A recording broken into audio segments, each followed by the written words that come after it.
Selamat malam Bapak Ibu, teman pensiunan. Ketemu lagi kita. Tadi saya tertarik dengan ICBP, produsen Indomie. Kita tahu semua ya. Karena kok sepertinya harganya udah murah banget. Jadi sebelum kita lihat grafiknya, saya mau periksa dulu kinerja keuangannya yang tahun lalu. Barangkali ada yang aneh. Pertama, penjualannya dari 2015-nya baik-baik saja. 2020 di atas 2019 ya, naik mungkin 10% ya. Kemudian langsung kita lihat net profit, keuntungan bersih juga baik-baik saja, dari 5 triliun naik menjadi 6,5 triliun. Lumayan. Naiknya 1,5 triliun, 30% ini. Kemudian EBITDA, earning before interest, tax, depreciation, and amortization, ini kita bisa lihat kemampuan cash-nya di sini. Cash generation-nya ini juga naik dari 7,7 triliun menjadi 9,6 triliun. Jadi kinerja operasi kelihatannya baik-baik saja. Sekarang kita lihat keuangan. Biaya bunga naik dari 161 miliar ke 670 miliar. Ya, ini memang karena tahun lalu ini Indofood meningkatkan hutang untuk membeli Pine Hill di luar negeri. Ya, ini jadi heboh waktu itu, 45 triliun lumayan besar. Tapi kalau lihat beban bunga di sini 670 miliar bisa di cover dengan baik oleh kenaikan profitnya. Profitnya naik 1,5 miliar. Ya, tapi ini kan kira-kira setengah tahun, jadi mungkin tahun depan beban bunganya sekitar 1,5 triliun bisa ditutup oleh kenaikan profitnya. Jadi masih oke. Kita lihat cash-nya buat operasi juga masih bagus, biasanya 8 triliun tahun 2019. Tahun ini ada cash 9,5 triliun. Tidak ada masalah, saya tidak melihat masalah di sini. Karena meningkatkan hutang, mari kita lihat return on asset, ROA. Itu memang turun dari 13% sebelumnya, sekarang tinggal separuhnya, 6,3%. Ya wajar lah. Tapi kalau memang bunga banknya bisa dibayar dengan lancar oleh kenaikan profit, saya tidak melihat masalah serius. Return on equity masih bagus, ya biasanya tahun 2019 itu 18,9%. Sekarang ini 13% saja, ya kurang bagus ya, turun. Return equity-nya turun ke 13%. Return on equity itu laba terhadap modal ya. Biasanya dia sekitar 20-19%, sekarang turun ke 13%. Ya itu tentu pengaruh bunga tadi ya.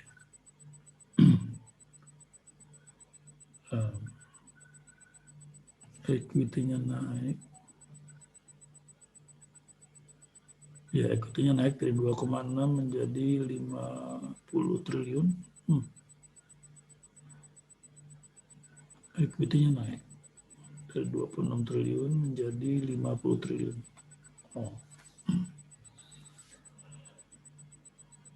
Ya. Jadi akibatnya return on equity-nya 13. Mungkin ini masalahnya nih. Ini masalahnya. Jadi Jadi laba terhadap modal turun. Coba kita lihat earning per share, yaitu laba terhadap harga saham. Earning per share pada tahun 2019 adalah Rp430.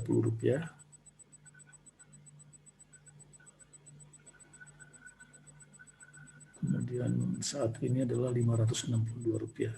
Ada kenaikan per saham. Nah, ini menarik. 2019 itu harganya 11.150. Dapat pendapatan per saham Rp430. Harga sekarang 8.525. Tapi pendapatan per sahamnya lebih tinggi, 562. Jadi ya murah ini. Lebih murah. Kita lihat sekarang PER-nya, price earning ratio. Ya betul. Jadi waktu 2019 harga saham dibandingkan pendapatannya 25%. Ya, jadi mahal. 25 kali. Jadi harga sahamnya 25 kali dari labanya setahun. Sedangkan saat ini cuma 15 kali. Ya, kalau kita hanya melihat laba dan harga saham, ya ini murah ya. Murah. Dibanding tahun lalu. Dibanding 2019, lebih murah. Mari kita lihat price to book value. Ya. 2019 dan sebelum itu sekitar 5, ya 5, 4,9 ya. Sekarang cuma 1,98 atau 2 kali lah. Jadi harga sahamnya dibanding book value sekarang cuma 2 kali lipat. Sebelumnya itu hampir 5 kali lipat. Jadi saham memang sudah murah.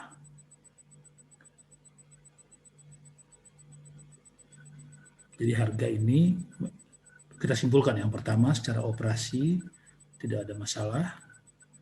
Secara struktur keuangan memang ada beban keuangan, beban utang karena membeli perusahaan lain di luar negeri, Pine Hill masih dalam grup juga.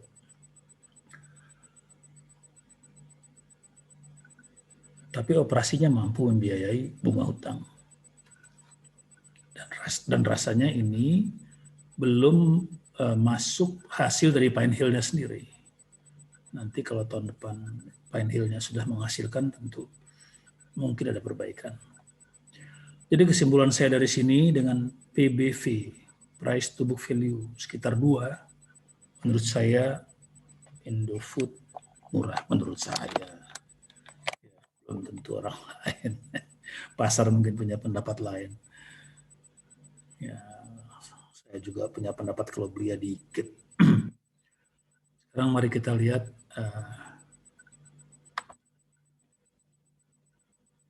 historis sejarah harganya dulu. Kita lihat sejarah harganya dulu supaya kita dapat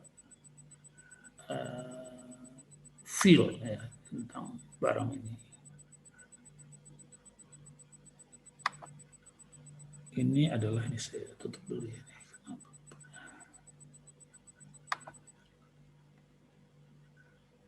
Indofood ini sejak tahun 2019 ya, awal tahun. Di 2019 harganya pernah tinggi sekali ya, sekitar 12.000. Kemudian turun. Sebelum pandemi bulan Februari ada di 10 ribuan, 11 ribuan. Kemudian datang COVID, ya, longsor, naik dengan cepat, longsor lagi. Di sini ini harga terendah adalah 8.000, ya, 8.000 sekian. Ya pernah juga ke bawahnya ya sebentar, tapi kita lihat 8.000 saja, 8.200 lah kita anggap sebagai harga terbawah. Kemudian naik lagi dan turun lagi. Akuisisi Pine Hill terjadi di sekitar isunya bulan Mei Agustus, antara Mei dan Agustus, jadi kuartal kedua di sini. Jadi sempat ada optimisme naik, turun lagi. Saya rasa kalau Pine Hill ini, akuisisi Pine Hill itu punya dampak negatif terhadap citra dari ICBF, kekhawatiran pasar, mungkin karena struktur hutang atau karena yang lain-lain. Saya kira kekhawatiran pasar itu sudah diserap dengan turunnya harga. Jadi turunnya harga sampai ke sini ini sudah menyerap efek dari Pine Hill. Ya, sudah hilang nih efeknya Pine Hill, makanya dia sudah naik. Ini mungkin ada kekhawatiran macam-macam. Jadi saya kira ini sudah manuver harga di harga normal. Ya, normal. Situasi normal. Kalau kita lihat sejarah harga ini, itu paling rendah sekitar 8.200. Jadi harga sekarang 8.500 itu ya murah lah. Bukan murah, sudah hampir di bawah. Kalau dilihat dari PBV sekitar 2, ya menurut saya murah. Karena barang seperti perusahaan seperti Indofood yang hebat begitu, cuma ditawarkan dengan nilai 2 kali lipat dari saham aslinya. Ya. Tapi kalau melihat fluktuasi yang begini tajam ya, panjang jalan ini, saya kira untuk rebound juga tidak mudah, butuh waktu. Ya, ada masalah-masalah tentang opini publik lah. Apalagi volumenya seperti ini ya, kelihatan belakangan menurun. Jadi kesimpulan saya sampai sini adalah ICBP sudah murah, tapi untuk rebound tidak bisa cepat. Sekarang mari kita lihat grafik lebih jangka pendeknya. Tadi bertahun-tahun, sekarang kita lihat harian saja. Ini tadi saya disarankan oleh mentor saya, Bang Ju, untuk menganggap ini segitiga. Saya kira betul ya. Ini triangle, ya, garis ini. Ini ada support di 8.500, ya. Kemudian ada resistance yang menurun terus.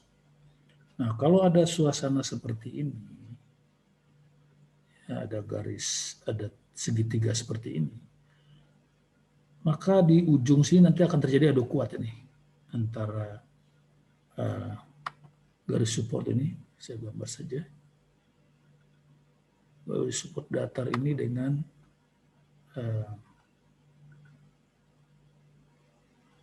nggak persis apa ya, pip, susah juga deh, nggak usah deh.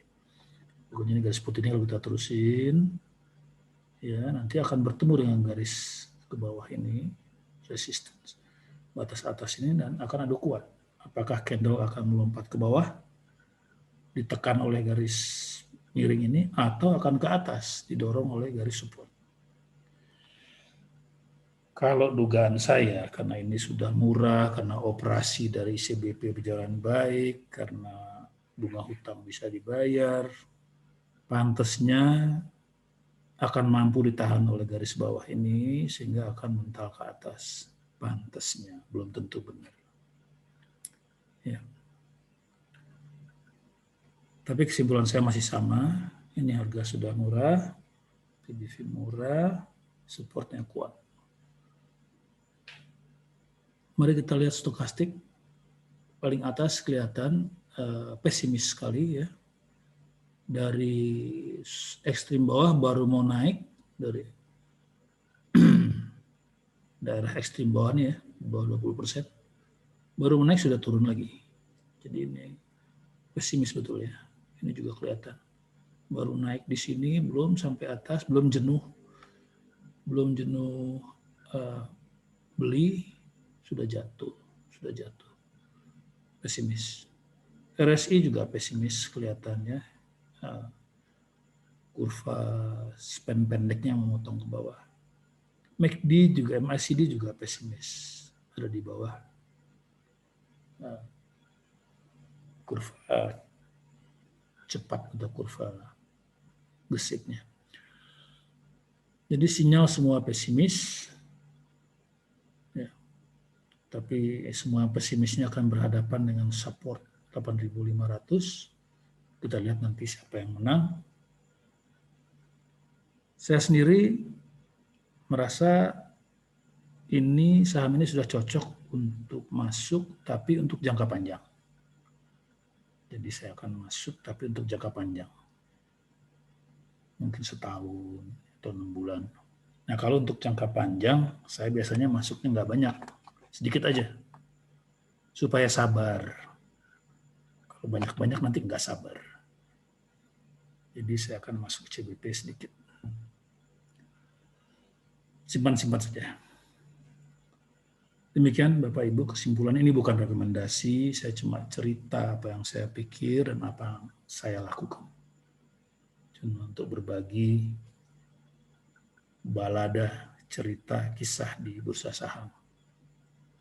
Barangkali manfaat, barangkali bisa jadi bahan diskusi bersama anak-anak. Anak-anak. Iya, anak-anak. Menurut saya anak-anak muda akan di masa depan akan terus berbondong-bondong masuk ke bursa saham atau forex atau kripto atau yang lain-lain. Karena ini sudah zamannya online business. Nah, di situ banyak bahayanya, banyak peluangnya juga. Jadi Bapak Ibu pensiunan, ajaklah anaknya untuk memandang bisnis ini secara sehat, secara berhati-hati. Jangan bernafsu, jangan harus tenang. Jadi lengkapi dengan pengetahuan dan belajar dari pengalaman orang lain. Pengalaman saya tentu bukan pengalaman yang hebat, biasa saja, hasilnya cuma ala kadarnya. Tapi barangkali pandangan-pandangan dalam membuat keputusan barangkali bisa membantu mempercepat pengalaman. Jadi mungkin kalau orang pinter itu mungkin cepat ya. Anak-anak muda sekarang kalau harusnya butuh 2 tahun, tapi kalau mau dengar orang-orang yang sudah menjalani mungkin jadi setahun. Gitu saja. Jadi tujuannya itu berbagi pada teman-teman saya dan buat anak-anak saya, anak-anak kita. Terima kasih Bapak Ibu. Selamat malam, selamat istirahat, jaga kesehatan. Salam.